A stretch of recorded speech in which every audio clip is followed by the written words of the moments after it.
Assalamualaikum, bertemu lagi di video yang seterusnya. Ketika video ini rakam adalah hari yang ke-36 selepas saya membuat pembedahan membuang pendiam-pedu.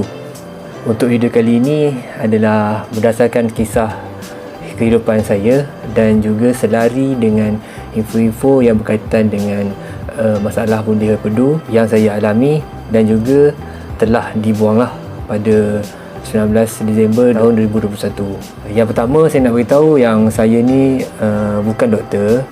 Info-info saya juga saya tengok daripada Google dan juga sedari dengan apa yang doktor beritahu. Dan apa yang saya nak kongsikan ni juga dia mungkin berbeza dengan orang lain dan juga dia bergantung kepada keadaan individu itu sendiri. Kepada korang yang belum tengok lagi video saya buat pembedahan, saya akan sertakan link di description. Okay? Untuk video kali ini saya masih pecahkan lagi kepada 3 bahagian. Bahagian yang pertama, macam mana kehidupan saya sebelum saya operation. Maksud saya, apa aktiviti saya, macam mana gaya hidup saya. Yang kedua, bagaimana ataupun punca yang menyebabkan sehingga pundi empedu kita ni boleh dijangkiti kuman. Yang ketiga, tips untuk elakkan daripada terjebak dengan penyakit ni. Kita pergi yang pertama. Macam mana kehidupan saya sebelum saya operation ni? Okey, kalau korang nak tahu kehidupan saya sebelum ni, saya ni adalah seorang yang boleh dikira yang menjaga kesihatan badan saya. Daripada dulu lagi, memang daripada saya study, memang saya selalu bersukan. Macam biasalah, kita main futsal, kita berjogging, memang kita aktif lah dulu waktu saya study. And then selepas saya berkahwin pun memang saya masih mengekalkan lagi exercise, dan maksudnya saya tak tinggalkan aktiviti berjogging tu. Saya masih berlari, saya masih berjogging, dan juga saya ada join challenge-challenge yang dalam Strava tu. Walaupun PKP saya ada treadmill. Dengan adanya treadmill, saya memang masih berjogging lagi di rumah. Dan untuk dari segi menjaga kesihatan tu, alhamdulillah memang saya masih menjaga kesihatan. Dan baru-baru ni saya baru je bermula bermain badminton. Sebelum ni memang saya badminton, tapi saya dah lama stop. Dan baru-baru ni memang saya ada join badminton lah. Seterusnya, saya ni seorang yang kurang mengambil makanan yang terproses. Maksud saya, makanan yang terproses tu macam fast food lah. Dan juga saya pun banyak minum air masak, dan saya kurang mengambil minuman yang tinggi gula. Untuk makanan-makanan lain macam jajan semua tu pun saya makan, tapi saya tak ada jajan yang special, yang favourite saya untuk saya makan, untuk saya scrap makan. Saya makan, tapi dia bukan hari-hari saya makan. Cumanya masalah saya ialah saya ni jenis yang banyak makan nasi lah. Kuantiti yang saya makan nasi tu banyak.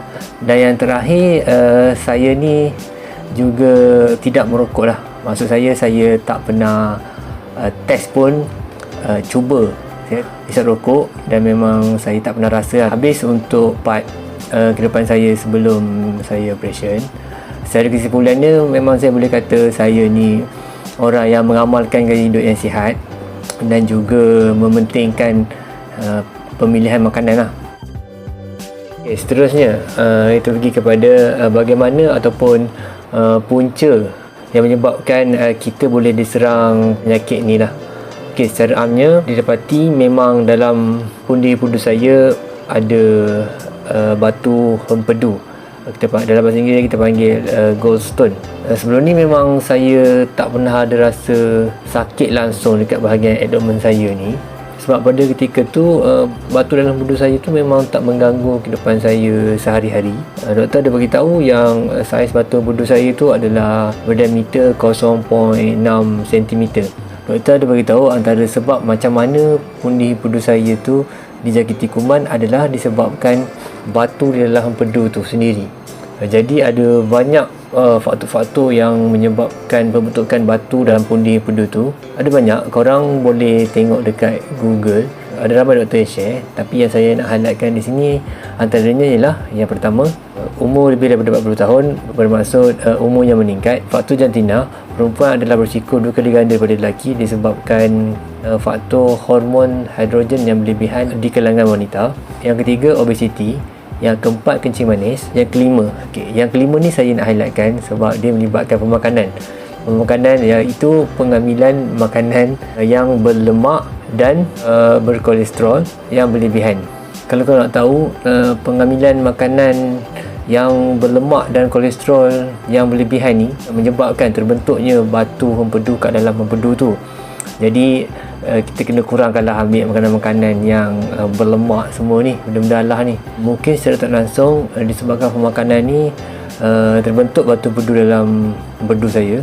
Bayangkanlah, saya ni yang kurang ambil makanan-makanan macam tu pun boleh terkena juga. Jadi kena berhati-hati guys.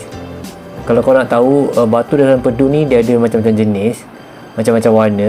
Jadi korang boleh tengok dalam Google untuk nak dapatkan info-info selanjutnya lah.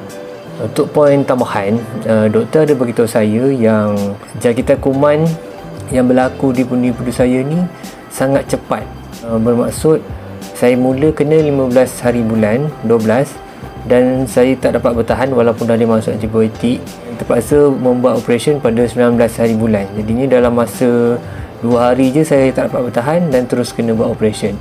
Doktor ada suspek yang kemungkinan saya ada sakit kronik macam hepatitis B, HIV semua tu. Doktor buat keputusan untuk ambil darah saya untuk buat ujian untuk nak pastikan saya ni ada ke penyakit-penyakit tu. Sebab kalau ikutkan apa doktor beritahu, kalau kita ada penyakit kronik, dia akan menyebabkan jangkitan kuman yang sangat cepat di pundi-pundi saya. Jadi setelah ambil darah semua, alhamdulillah saya negatif dan saya tak ada lah semua penyakit kronik tu. Yang ketiga, tips untuk elakkan daripada terjebak dalam penyakit ni. Mudah je cara kita nak elakkan.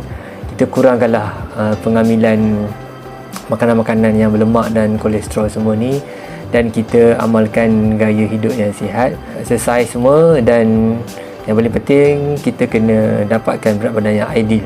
Itu saja untuk video saya kali ini. Saya harap korang dapat info-info yang baik dan juga korang amalkanlah benda yang baik. Itu saja. Assalamualaikum. Bye bye.